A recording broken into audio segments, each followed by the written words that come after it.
Welcome everyone to FrankiVerse Cafe. It is a beautiful sunny day at the cafe. Light breeze. We've had plenty of coffee and caffeine, so hopefully this broadcast will be exciting, thrilling, a joyride. Although we don't make any guarantees, Your experience all comes from your perspective, and we can't possibly expect to know that. So we do hope you enjoy it, but, no pressure, folks. Today at the cafe,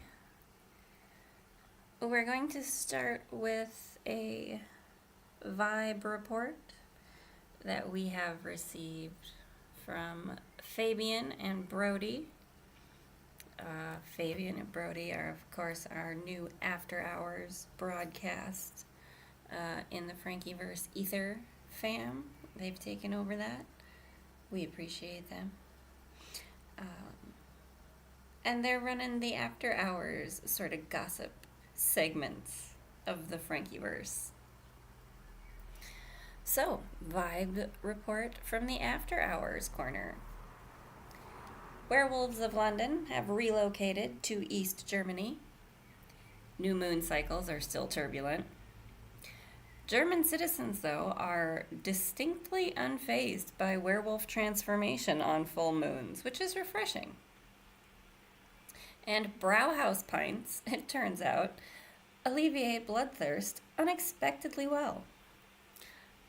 And, I can see why they would, having experienced some small microbreweries, I suppose we'd call them, in the US of A, but definitely little Brauhauses in Germany. They just have good vibes, good people. They love what they do. I actually got to flip a switch to shift all the beer from the big old thing it was cooking in to the big old thing it cools in at a little tiny brauhaus in Unfinden. A town that literally the name translates to "don't find us." But try to if you can, folks, because that little brewery, man, they make some awesome beer and they're cool people. So, not surprised at all to hear from the After Hours crowd that East Germany and German citizens in general and Brauhauses are good spots for our werewolf fam. Sorry, back to the vibe report.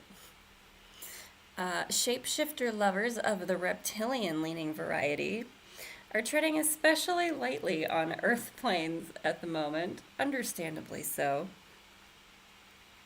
It's always the few bad apples that have to spoil the hard cider fun on pre-Type 0 civilization planets, ain't it?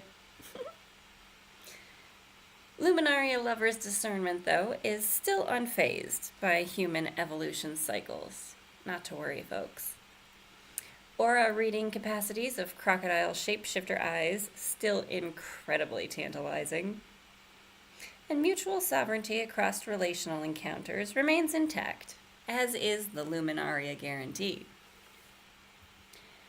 Current locational dreamy vibes are trending in the direction of the Pacific Northwest, Sasquatch territory, near water, wood-burning fireplace, remote spaces where no one can hear you howl at the moon.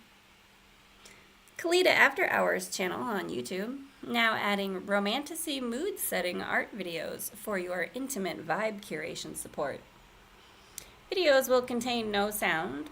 We do not presume to be better at selecting a soundtrack for your pleasurable moments than you are. Image requests can be made in the comments, though Kalita reserves the right to delete any requests not frequency aligned to Luminaria standards. FrankiVerse Cafe After Hours broadcast is not responsible for any out-of-body experiences induced during ecstasy peaks. However, Kalita is more than happy to support them with her After Hours steamy titles, of course, available at frankiewashere.com in ebook format. You can get them at major retailers as well, both digitally and in print.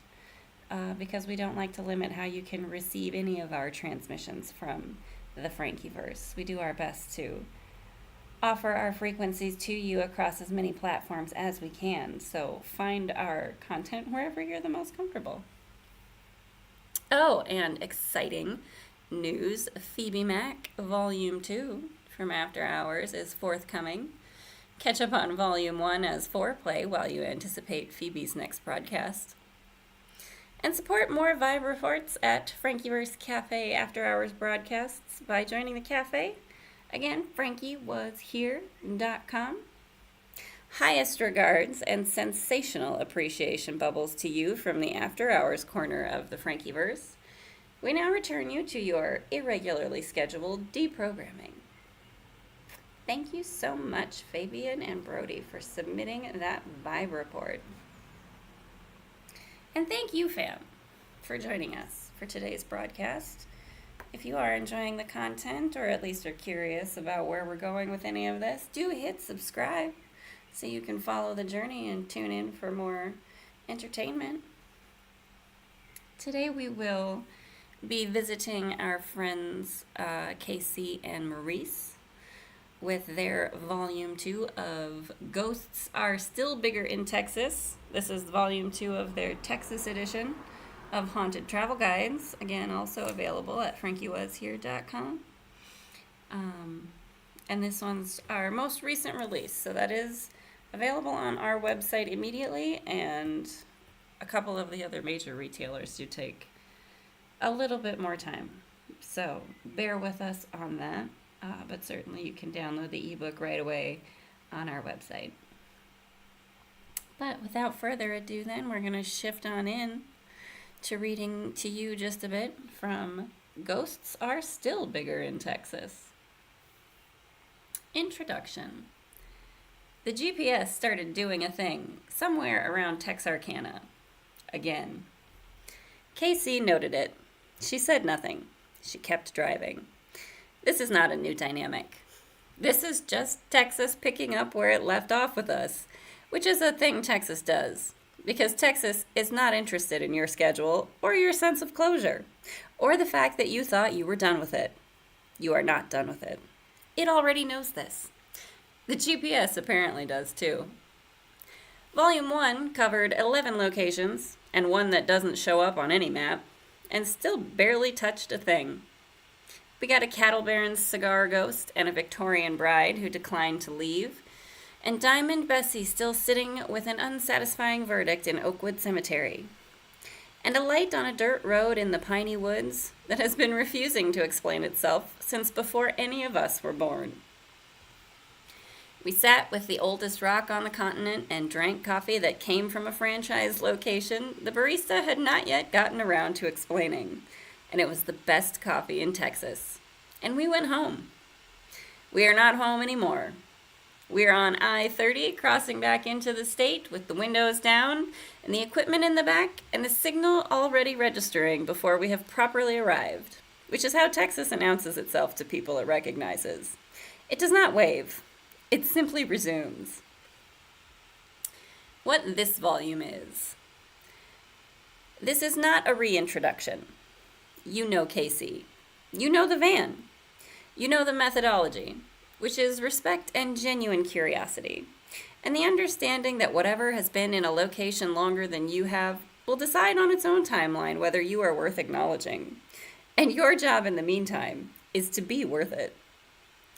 You know that Maurice writes the case files, and Casey catches the things Maurice misses. Which is not very much, but the things Casey catches tend to be the ones that require the longest sitting with. You know the Blueberry K muffins are non-negotiable and available at every franchise location across all dimensions, and that the franchise locations do not appear on any standard map, and that the GPS has opinions about this. What this volume adds. The city's Volume 1 flagged and kept driving. Dallas and Fort Worth, which Maurice had a list for, and Texas had longer plans. The border country and the oldest town in the state, and a lake that should not, by any reasonable geological accounting, exist. The Panhandle, where the sky is so large it functions as its own kind of pressure, and the canyon that sits in it has been holding the last chapter of the Southern Plains Wars since 1874 and has not finished processing the material. The Gulf Coast revisited, because the Gulf Coast has more to say, and one of the people who works at the FrankiVerse Cafe Galveston node wanted to weigh in. And the signal at the end of this volume points somewhere new. The granite already knows where. The GPS is already forming an opinion. Maurice has thoughts about dry desert air and quartz deposits, and what an EVP sounds like at altitude in Red Rock Country when the piezoelectric effect is operating at full capacity and the location has been accumulating ceremonial charge for 12,000 years. That is Volume 3. Volume 2 is Texas Continued. Volume 2 is always a situation. Let's go back in. Chapter 1. The Hotel Adolphus and the Majestic Theater. The Colonel's other monument. Adolphus Busch did not build the Hotel Adolphus because Dallas needed a hotel. Dallas had hotels. Adolphus Busch built the Hotel Adolphus because Adolphus Busch had made an extraordinary amount of money selling beer and had arrived at the phase of wealth where the logical next expenditure is a building that will carry your name after you are no longer in a position to remind people who you were. He was born in Kastel, Germany, in 1839, the 21st of 22 children, which is the kind of family size that either produces profound ambition or profound exhaustion, and in Busch's case produced the former in quantities that alarmed his competitors for the rest of his professional life. He emigrated to St. Louis in 1857, married Lily Ann Heiser in 1861, which is a marriage that produced children, affection, and Anheuser-Busch, in that or some other order. And over the following decades built a brewing empire that included Budweiser, a fleet of refrigerated railroad cars for distribution, a network of Tide saloons, and a personal net worth that had become, by the early 20th century, genuinely difficult to spend at a rate that kept pace with its accumulation. Must be nice, huh, folks? He owned estates in multiple countries. He had a private railroad car. He gave Wagner a piano. He was, by every available measure, a man who had run out of things to buy and was working on things to build. The site he chose in Dallas was the corner of Commerce and Ackard Streets, in the heart of the emerging downtown business district. And the building that went up between 1910 and 1912 was designed by Barnett, Haynes, and Barnett of St. Louis, in a Baroque revival style that Busch had decided was appropriate for a building carrying his name, which meant elaborate, tall, expensive, and impossible to walk past without stopping. 18 stories of glazed white terracotta with bay windows and ornamental cartouches. Sorry guys, listen, it's been a minute since I've read out loud like this. Bear with me. And we're going to have to look up cartouche. Do I know what that is? These architectural words, guys, I'm not even sure where I know how to say that word, but someone somewhere in the comments tell me what French word that translates to and why it is in architecture language. Anyway. 18 stories of glazed white terracotta with bay windows and ornamental cartouches and a copper mansard roof that caught the Texas sun in a way that the surrounding downtown had not previously experienced. It opened on October 5th, 1912, to a gala that drew 1,200 guests and 2 orchestras, and a banquet that the Dallas Morning News covered with the reverence typically reserved for acts of civic founding, which is approximately what Busch intended. He died 11 months later, having never slept a night in the building. This is a reoccurring theme in this series, and I have stopped being surprised by it. The men who build the things never get enough time in them. Busch's portrait was installed in the lobby before the year was out. It has been watching the Commerce Street entrance since 1913. It has opinions about who comes through the door, and it does not keep them to itself, which staff and guests have been documenting in various ways for over a century. The French Room and the Phantom of the Ballroom.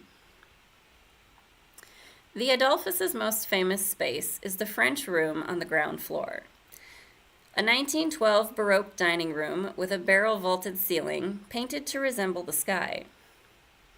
Is this the 16th? Guys, good God.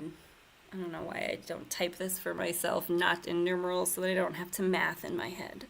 Sorry, Louis XVI style chairs, upholstered in silk damask, crystal chandeliers that were installed before the building was finished, and have not been replaced with anything less extravagant since, and the general atmosphere of a room that knows it is the finest restaurant in Dallas, and has decided to be comfortable with this knowledge. It has hosted every president since William Howard Taft, which is either a testament to the room's consistency or a statement about what American presidents want out of a meal in Texas.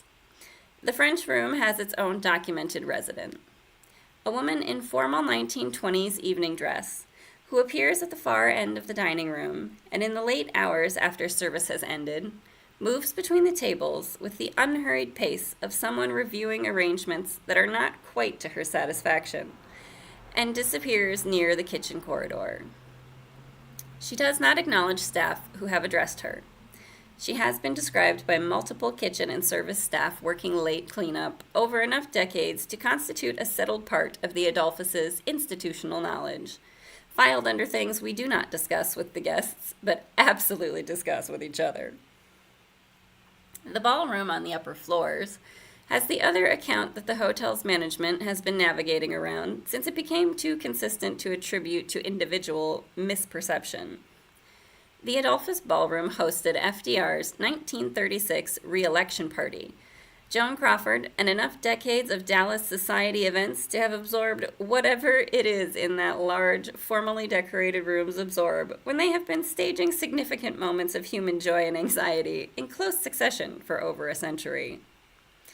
The figure seen near the bandstand is male, tall, in formal evening dress from approximately the 1930s, and appears to be conducting something, moving his hands with the specific focused gesture of a band leader who is neither performing for an audience nor aware of one.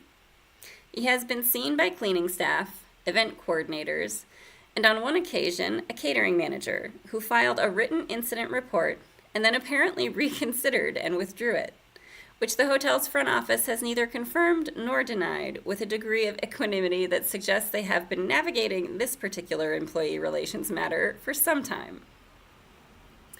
There is also the Victorian bride. She is the most documented presence in the building by volume of independent reports, and she has the most specific and most uncomfortable story attached to her. She was a bride.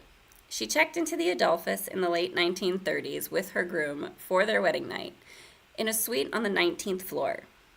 At some point between arrival and the next morning, the groom was not there and was not coming back, and had made arrangements through whatever cowardly channel was available to cowardly men in the 1930s to communicate this.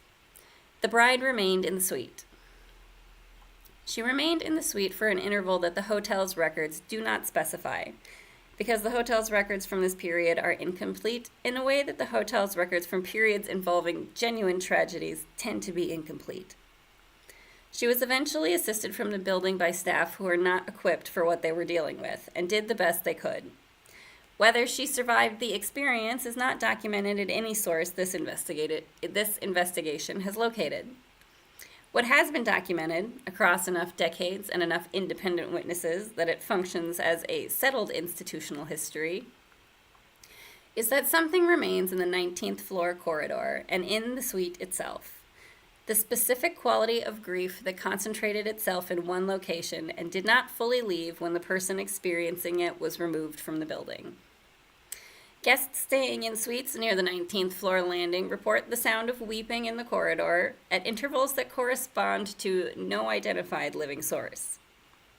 The suite itself has generated enough reports of cold spots, of a presence near the window, of a figure visible in the bathroom mirror that is not the person looking into it, that the Adolphus staff have developed a quiet protocol for responding to guest inquiries that involves neither confirming nor denying anything specific while ensuring the guest feels heard.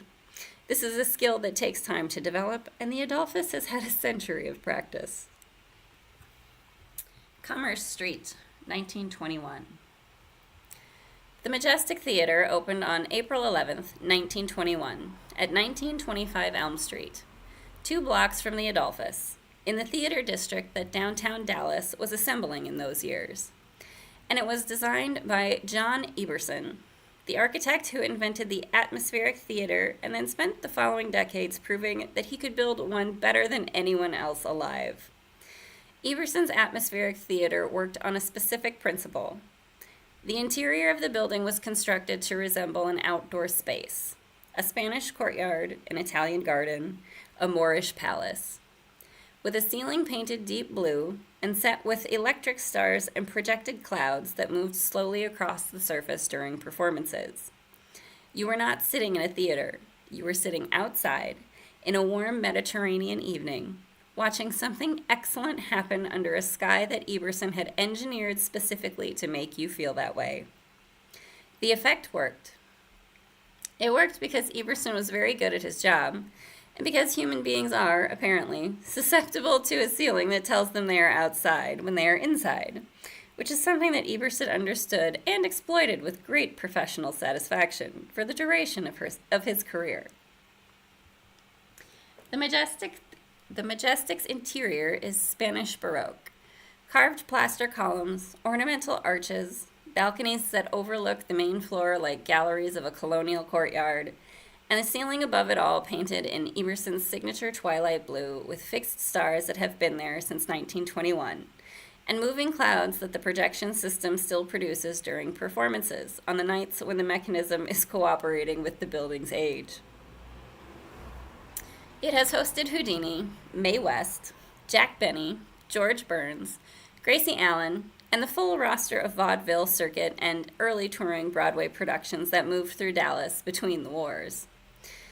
It went through a period of decline in the 1970s, was saved by community effort, was restored by the city of Dallas in 1983, and is now a performing arts venue, managed by Dallas Arts District partners that host concerts, touring productions, and events year-round. It is, by every available measure, a building that has been doing something in the same space for over 100 years and has the accumulated presence that this tends to produce. Frankie has been there since before the restoration. Frank has been there since before the restoration. Frankie must have wanted to pop in and say hi. Hi, Frankie. How you doing? Yes, I know. You just love meeting ghosts that share your name or is similar. Sorry, folks. Frankie just decided to pop into my brain telephone. She tends to do that when she thinks I need to take a little drink break. Excuse me while I have just a bit of coffee. And feel free, y'all, to let us know in the comments any of the thoughts and or experiences you might have if you have ghost stories from Texas or any kind of ghost story, paranormal, something weird, fun, and exciting that is triggered during the reading of any of our FrankiVerse Cafe catalog of entertainment. If it triggers you to think a thought, we would love to know. Please do share. Sorry, back to our content. Frank is the name that the Majestic staff have given to the presence most consistently documented in the theater. A man in work clothes from approximately the 1940s or 1950s, carrying something that reads as a tool or a clipboard, moving through the backstage corridors and the catwalk above the stage with purposeful efficiency of someone who has a job to do and is doing it. He has been seen by stagehands, electricians, sound technicians, and visiting production crew who had not been told about him and subsequently asked the house staff, "Who was that guy?" and received an answer that stopped the conversation in a particular way. Frank is not threatening. Frank is a man who worked this theater and apparently found the work compelling enough to continue it on whatever schedule the afterlife has made available to him. Staff working late tech runs have learned to say goodnight to the catwalk before they leave, which is either superstition or good manners, and in the Majestic's case, probably both. There are also the sounds. The specific acoustic quality of a large performance space that continues to produce sound when it should not. An empty Majestic at 11 p.m. will occasionally deliver to a person standing in the main house the sound of applause from a distance, or of a single voice testing a microphone from the stage, or of music that belongs to a decade the building has already been through and filed. The atmospheric theater ceiling, Eberson's blue sky and moving clouds, is the most beautiful interior ceiling in Dallas, and is doing something on the nights when the stars are reflecting on an empty house with nobody alive in it to see them. Frank, presumably, sees them. He has been doing tech runs in that light for longer than any current member of the production staff. Case File 1, Casey and Maurice, Hotel Adolphus and the Majestic Theater, Dallas. Filed by Maurice. We pulled into Dallas on I-30 from the east in the late afternoon, and the skyline arrived in the windshield with the specific confidence of a city that has decided it is a city and wants you to know it from a distance. The GPS, which had been quiet since the state line in a way that the state line quiet is different from ordinary quiet, made a sound as we came off the highway onto Commerce Street that I am going to file as orientation. Like it was locating itself. Casey took the turn without being asked. She already knew where the hotel was. Casey always knows where the hotel is. The Adolphus lobby is the correct lobby for a building of this kind. The portrait of Adolphus Busch faces the Commerce Street entrance from across the marble floor, with the settled authority of a man who built the thing and is still checking in on it, and has not yet found anything sufficiently wrong to require complaint. I said hello to the portrait when we checked in. The front desk staff did not react to this, which I found reassuring. The kind of staff that doesn't react to a guest greeting a portrait are the kind of staff who know exactly what building they are working in. We were given a room on the 17th floor. I had requested the 19th. The 19th was occupied. Casey said nothing about this. I noted that she noted it. We split up after check-in. Casey took the full camera rig to the Majestic for the evening show, a touring production sold out, which gave her access to the building without the weight of an empty house investigation. She watches active buildings differently from inactive ones and files the observations separately. I have learned not to request her notes for working observations before, because she shares them when she is ready and not before.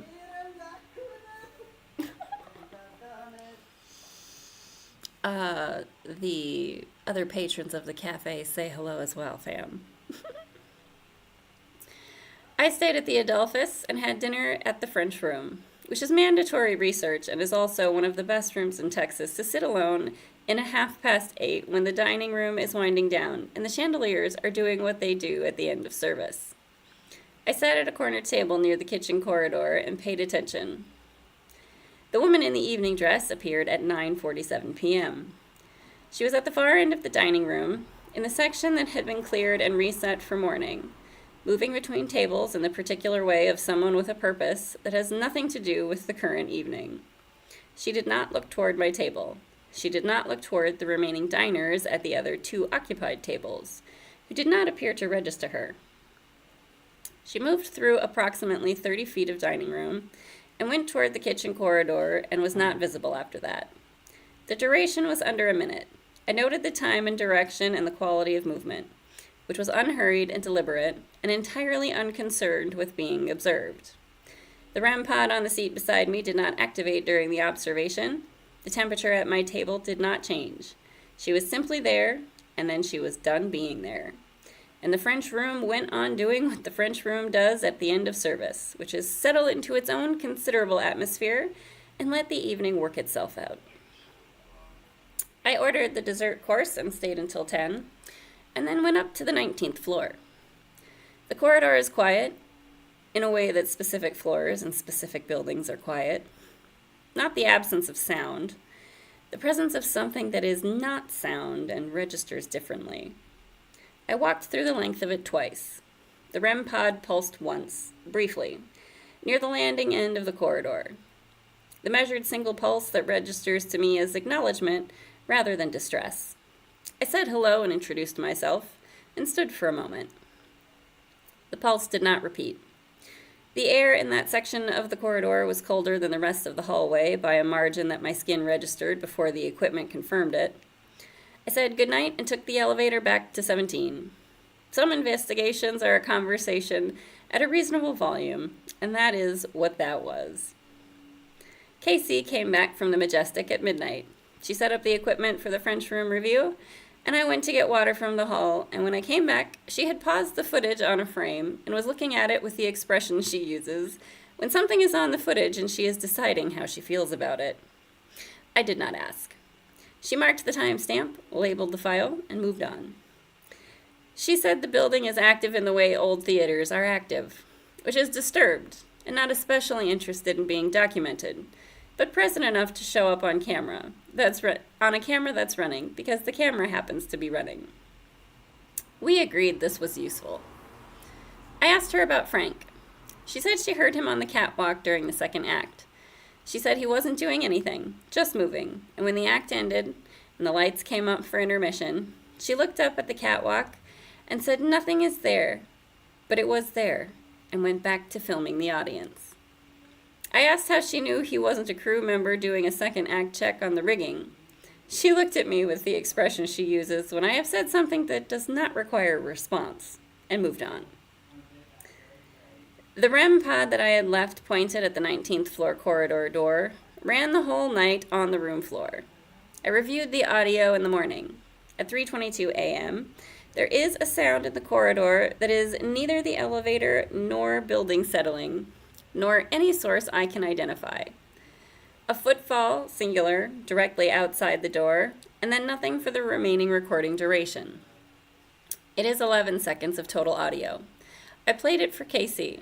She listened to it once and said, "Yep," and handed the recorder back, and that was the full debrief. Verdict? Active. The French room apparition is the cleanest visual observation this investigation has produced since the lights appeared on Bragg Road. Presented, sustained, directional, unhurried, and entirely unconcerned with the observer. The 19th floor corridor is doing a sustained, quiet thing that does not require drama to communicate itself. The Majestic's Frank is consistent with everything the staff documentation had prepared us for and is, per Casey's direct observation, still doing his rounds. The Adolphus portrait is watching the door. It has always been watching the door. We said goodbye to it when we checked out. The front desk staff did not react to this either. Good staff. We had the French room for breakfast before we left. The morning service is a different energy than the dinner room. Warmer. The chandeliers lit for day rather than evening. The blue sky ceiling doing something different in morning light. The brioche French toast is the correct choice for a building that was built by someone who imported champagne from France for the opening gala, and has maintained that standard of commitment to the breakfast pastry ever since. Casey had eggs. She had them with the focused attention of someone fueling for a long drive. She was right. We had a long drive. Before you go, the Hotel Adolphus is at 1321 Commerce Street in downtown Dallas and accepts reservations at hoteladolphus.com. The French room is the flagship dining experience. Dinner reservations fill weeks in advance during peak seasons, and the prefix format rewards arriving without a specific agenda beyond the room itself. The City Club bar on the lobby level is smaller, darker, and has been serving drinks in a room that knows what it is for long enough to do it with complete confidence. Ask your bartender about the portrait. They know. The Majestic Theater at 1925 Elm Street books through Dallas Arts District partners and the venue's own programming. Touring Broadway concerts, special events rotate through this space regularly. Public tours of the building are available on select dates. The atmospheric ceiling is best experienced during a live performance when the house lights dim and Eberson's blue sky opens up above the stage, which is the context for which it was designed and in which it performs best. The stars are fixed, the clouds still move. Frank is presumably still on the catwalk. The Dallas Arts District surrounding both buildings is the largest contiguous urban arts district in the country and warrants a full day at minimum. The Nasher Sculpture Center, the Dallas Museum of Art, the Crow Collection of Asian Art, and the Morgan H. Meyerson Symphony Center are all within walking distance of the Adolphus and the Majestic. Pecan Lodge at 2702 Main Street in Deep Ellum is the correct choice for Dallas barbecue and has been since the day it opened. The brisket has a smoke ring that reads as a professional credential, and the jalapeno cheddar sausage is a separate reason to drive to Dallas, even if you have no other plans. Uchi Dallas on McKinney Avenue is the Austin import Japanese food operation that translates to the Dallas context, with a wine list and a crudo program that together constitute a very good argument for staying for multiple courses. The Hotel Adolphus is across the street from the Neiman Marcus flagship on Main Street, which Neiman Marcus would like you to know, and which we are noting here as a geographical informational point rather than a shopping endorsement. Deep Ellum, the arts and music neighborhood east of downtown, is where Dallas has been having its interesting evenings since the 1920s, when Blind Lemon Jefferson and Lead Belly were playing the clubs on Elm and Main, and the neighborhood was one of the most vibrant black commercial and cultural centers in the South. The history of Deep Ellum is a full chapter in itself, and the current iteration, live music venues, independent restaurants, murals, and the particular energy of a neighborhood that has been through several deaths and rebirths and is currently in one of its more interesting phases, rewards the walk. The FrankiVerse Cafe Dallas franchise location does not appear on any standard map and is not in any building constructed after 1925. It operates on the frequency that runs through the theater district between the Majestic's star ceiling and the Adolphus's 19th floor. In the dimensional layer where the Victorian bride and Frank and the woman in the French room, and whatever is in the portrait all exist on the same grid without requiring introduction. The menu is formal because this is Dallas and the location has standards. The coffee is served in actual china. The Blueberry K muffin arrives on a small plate with a garnish that changes depending on who is working the counter. Drew was at the counter table when we walked in. He did not look surprised to see us. He was drinking something that appeared to be a very large hot chocolate and reading a menu that was longer than the wall it was posted on. He looked up when we came in and gave us a nod, and then looked back at the menu with the focused consideration of someone who has not yet decided and intends to take his time about it. He did not explain what he was doing in Dallas. We did not ask. He slid a small paper bag across the bar as we left. Cedar and something else, wrapped tight, the kind of thing you put in your pockets before you go into a 19th floor corridor at 3 a.m. and want to feel like you thought it through. We took it, we said thank you. He was back to the menu before we reached the door. And that is the introduction in Chapter 1 of Ghosts Are Still Bigger in Texas, our latest haunted travel guide, Volume 2 of the Texas editions from FrankiVerse Cafe. Thank you for listening to that segment of our broadcast today, fam. Do hope you have been enjoying the visuals that are cycling on the screen. If you are enjoying those, the description does have links to the Art Pal Gallery, where you can get art prints if you're interested. If you see an image that's not there, request it. We're happy to get it there for you. I'm going to take a short break for myself, and while I do that, I will be playing some overheard sister-esque conversation from the cafe. So, enjoy this next little segment, fam.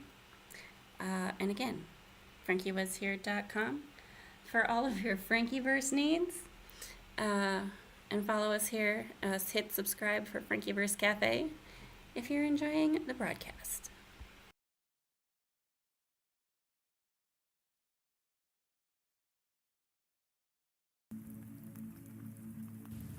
Tonight I hope I can show you through stories how true this is.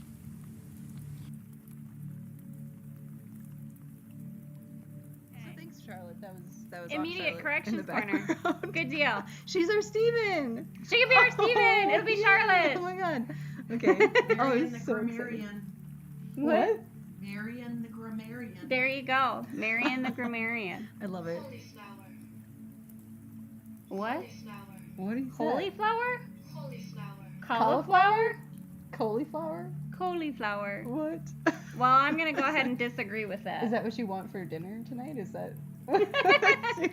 Cauliflower, mashed potatoes. Yum! Oh my god. But hot. you were saying how, Listen. like, wouldn't it be fun to be the person who got paid To just ridiculous ramble off amounts all of the- money Yeah. to just be like, yeah, you need 3 lemons in that bowl, and I said, like, and you need an orange peel in your shoe because it will remove the toxins in your body through your feet. People actually like put stuff on their feet. Like remember those pads? Those No, weird, yeah, I like, know. I remember that Yeah. ridiculousness. Why It didn't was I so know? weird, and it was gross. I was like, it just But- turns black because you put stuff in there to turn Yeah, it black. Like, come gross. on. Maybe it's real. I don't know. There are no toxins in your body. You have a liver and renal system that take care of Yeah. that. So basically, it's like, If you have oh, toxins liver? in your body, Oh, no, we're you've better been, than you. Like, yeah. shut up. Come on. If you have toxins in your body, you've been bitten by a poisonous snake and you need to go to the hospital. That's a good point. Or you're just And- an alcoholic. That too. Sorry, alcoholics. I Go mean, get help. whatever. You know. But yeah, that's not. Don't put orange peels in your shoe to solve those problems. I feel like we're so much more fun when we're like in the moment. Like you said, I know, we need to put just have cameras in the or car. like a recorder. Actually, my friend does that. He uses a recorder to like, you know, because I've always thought I wanted to do that like a detective. You know, have 'cause a little recorder thing. Yeah, I have one of because- those somewhere, or had once upon a time. Well, you I should don't know why I had dig it. it up because like sometimes I'm I'll in the probably car just and I get a think new of one like on random. Amazon. Well, probably. But We like, have you know, these things yeah. called cell phones, and I'm pretty sure no, they record it doesn't. audio. It's hard to do when you're driving. I always have driving thoughts. That Oh, I'm so just you like, need to just have a little like that's my yeah, record like button. a click button, like Okay. one, yeah. And I, Well, I know what think to of, get you for like- Christmas now. oh, well, thank you. Well, you know, like when I think of stupid band names and I can't remember, you know, it's you know, it's worth something Like someday. Rectum Patronus. No, that's not a band name. That is my personal. It's a raccoon. I decided my spirit animal is a raccoon because And we all call they it a do is rectum eat patronus. all day long. They just Okay. snack. And they have tiny hands. And they do. And they look like bandits. And they're little thieves, It's yeah. gonna be an ass bandit. What? Okay, so I don't like the word rectum by itself alone, but I have to talk about it because I have Crohn's. Rectum needs to be a couple. So one time I was telling Haley about like whatever, just stuff. And I said rectum patronus because And I almost I just died. felt like it needed to be softened. You know what I mean? Like it just needed. And I was trying to paint my nails at the time, so you made me screw up my nails. Sorry. Because I was laughing so hard. Oh my But anyway, God. so that's part of my anatomy, I guess. Oh, I hope that you have to say the word rectum when you're talking about decomposing bodies. No, I don't. Oh, I mean, I could throw it in if you want me to, but I don't know, it's not very important. Okay. Well, yeah, it is actually. I was 'Cause- gonna say, I think it is. I don't know a lot about it, but I Okay. think it is. Well, yeah, you know, it happens. Anyway, yeah, I guess I can get into that now that we've. Okay, yes, we've had our entrance babble, our introductory babble. I'm so excited that we have a song though too. That's really cool. Yes, we do. That's Mhm. exciting. Good, Yeah. good job, McKenna. Thank you, McKenna. Yeah. Okay, so now we can talk about. Aisha's going to talk about decomposing bodies. Yes, yes. Okay, so, when you die, obviously your heart stops. Are you looking at my paper? I can't read that chicken scratch. Don't even worry. Really? No, I Aw. can't. Yeah, my writing kind of sucks. I'm not sure I would have figured out heart stop when you die out of any of that, but that's Aw. fine. Yeah, I guess. But yeah, when you die, your heart doesn't beat anymore. Yeah, that's true. Okay. So your blood obviously doesn't flow anymore. It like starts to pool, And like sometimes if you're laying in a place for a really long time, like you can start to brew. What? Sorry, you said pool, and I started to think of those like pool noodles. Why? And I'm just like imagining little people in your body in pools of blood with little pool noodles. Like just chilling. Like the bacteria's like, Like, yeah, man, yeah. time to feast. We're just chilling before the feast. Yeah, why not? Sorry, go ahead. That's okay. So anyway, you turn like really pale, I guess, and parts of you look bruised. And like if you're like laying on your back or something, like the part like your back will start to like look bruised because it's pooling there. And if you are in that position for 12 hours or more, it'll be like a permanent bruise. Like they can't just wax. They can't buff that out. It. No, They can't buff that out. apparently. Well, yeah. don't be 12 hours long laying somewhere dead. Make sure you're Please found. don't. Yeah, that's. Oh, I'm so excited.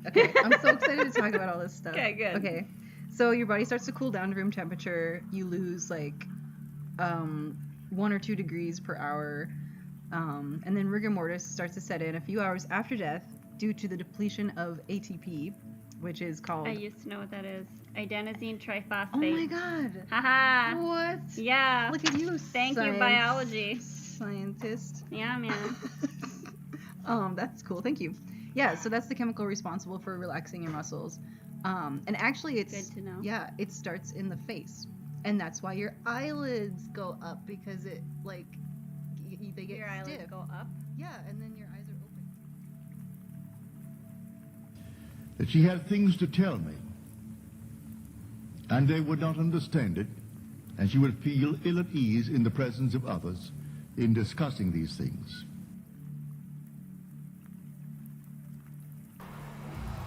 Well, that was a fun little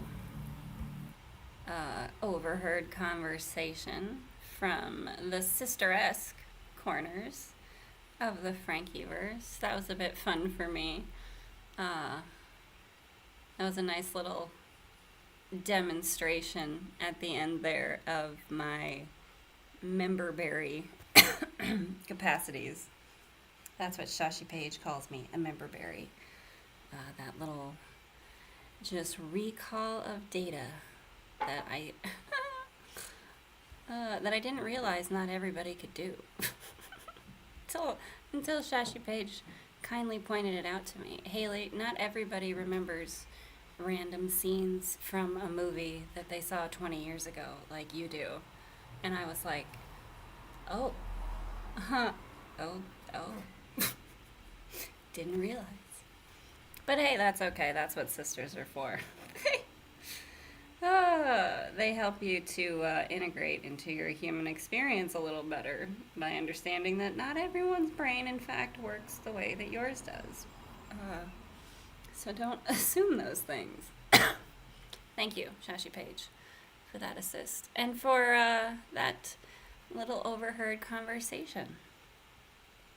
We are now going to move into the part of the broadcast that is, I don't know if it's the FrankiVerse Cafe home shopping network. But this is the part where we let you know what souls for sale we have. Sorry. I did sage my lungs in the break time there, fam. Give me just a moment here. Yes, it is time for us to revisit the FrankiVerse Soul roster. We are, of course, selling souls is just a fun way to say it. But really, we are the redistribution hub for infinity. This has been described in our last live. And you can shortly get the memo from the FrankiVerse Federation on our website. We'll be posting that up on the blog so you can read it, but you can revisit the YouTube channel as well. So Maurice recently was doing some investigations and soul communications in Europe.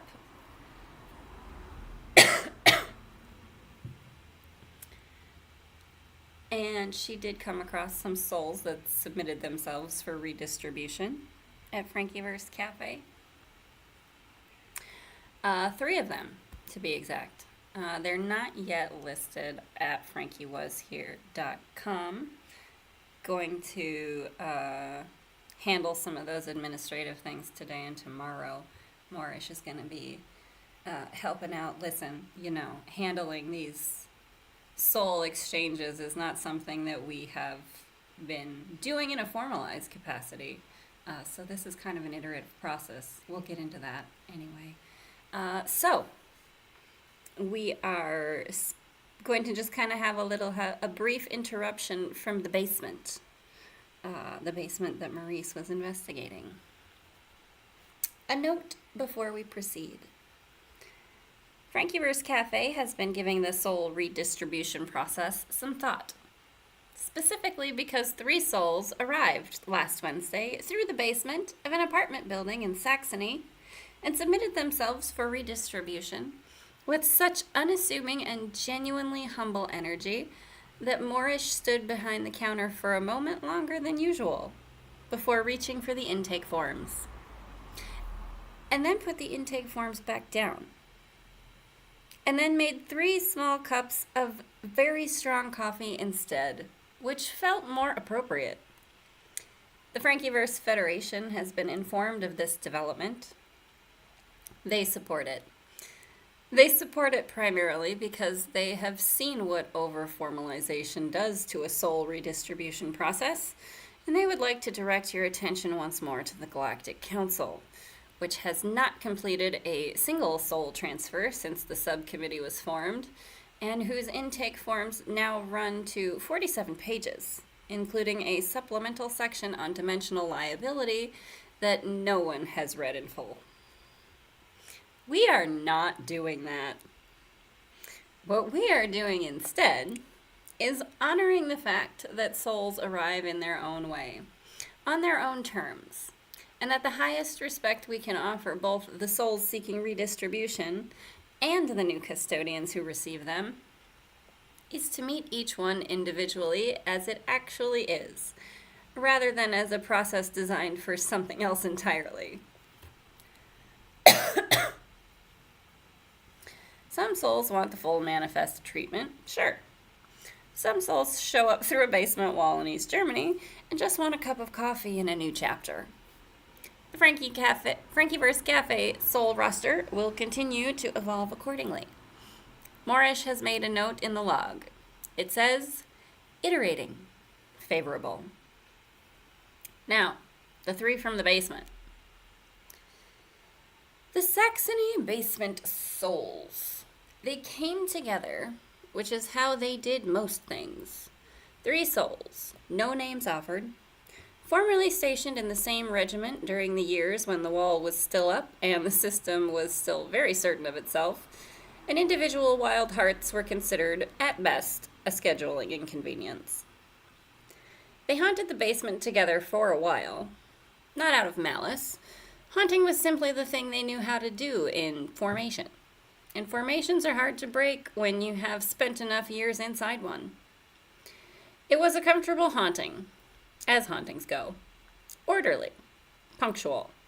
The kind of haunting that leaves the furniture exactly where it found it, and would never dream of rattling a pipe without good reason. But somewhere in the long quiet of the basement years, something shifted. One of them started doing voices. Another developed an inexplicable interest in physical comedy. The third began narrating everything, quietly, in a dry deadpan that the other 2 found funnier than anything had a right to be. They started to riff. They started to improvise. They started doing bits in the dark of the basement that had no audience and were somehow the better for it, the way the best creative work often is. By the time FrankiVerse Cafe came along, they were ready. They had been ready for a while. They simply needed someone to open the door.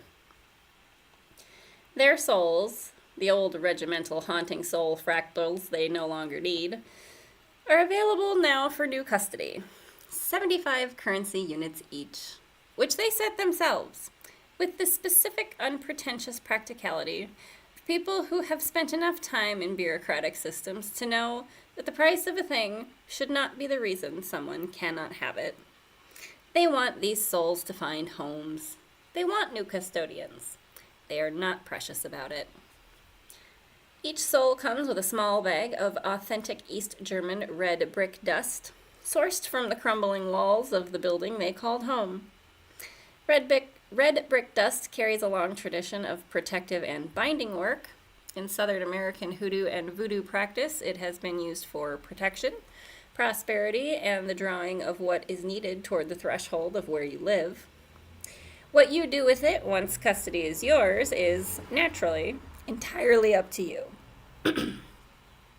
Cosmic consequences, if any, are your own soul journey, as always. FrankiVerse Cafe offers no guarantees and considers that the point. These souls are quiet. They are not flashy. They carry the specific energetic weight of people who learned to find joy inside very rigid systems, and then left the systems behind without making a fuss about it, which is its own kind of power, and arguably the rarest kind. If you have ever felt the pull of a life that operates more freely than the one you were handed, these souls have been there. They know the way out. They went through the wall. What the former owners are doing now.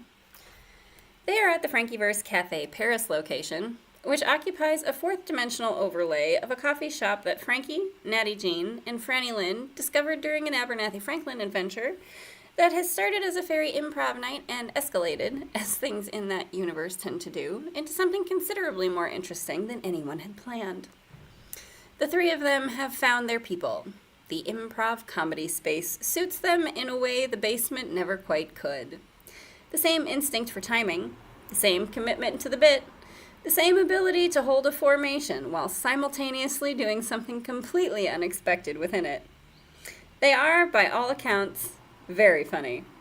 The Paris FrankiVerse Cafe regulars have started requesting them specifically. One does the voices, one does the physical work, one narrates deadpan from a small table to the left of the stage, and the audience is never entirely sure if he is part of the show or just a very committed patron, which is exactly how he likes it. They don't miss the basement. They visit sometimes for the atmosphere. You can't entirely take the East Germany out of the bit, and they have stopped trying to. On the custody of these souls. Take one or take all three. They travel well together, but they are not codependent about it. Souls that have spent decades improvising in the dark have a certain self-sufficiency that tends to transfer. Having custody of one of these soul fractals has been associated with a loosening of things that were previously fixed, rules that seemed immovable becoming negotiable, systems that felt inescapable developing exits you hadn't noticed before, a dry sense of humor emerging or deepening in ways that improve most social situations considerably. The specific relief of realizing that the formation you were holding was optional all along. The red brick dust is yours to work with as you see fit. Protection at the threshold, binding of intentions, prosperity drawn toward the door. The souls have blessed it simply by having passed through those walls long enough to leave something of themselves in the dust. And what that something is worth to you is between you and whatever you believe is listening. FrankiVerse Cafe believes something is listening. We find it has excellent taste. And those are our souls that are currently available. Well, those are the latest souls currently available. To you, friends and fam, if you would like to add another soul frequency to your current flavor profile, as it were. And for now, I think that's about all that we have for you on today's broadcast of FrankiVerse Cafe. Thanks for tuning in, taking a listen. All the content that you have enjoyed here, if you did enjoy it here, please do hit subscribe. You can find it all in fun ebook form, little blog posts. I've got some merch You can go sign up for memberships to support the cafe, all of it. Fam, you know where it is. It's FrankiWasHere.com. And you know, I do the other social stuff, and I have art on ArtPal if you have enjoyed the images on the YouTubes passing by. All the links are in the description, guys, and Frankie Was Here I made it easy for you to remember as best I could. I really did. Thanks so much for joining us. Guys, be spooky, be weird, be excessively strange, and please share with us about it in the comments, because we love having more patrons and more fam at the cafe. Much love.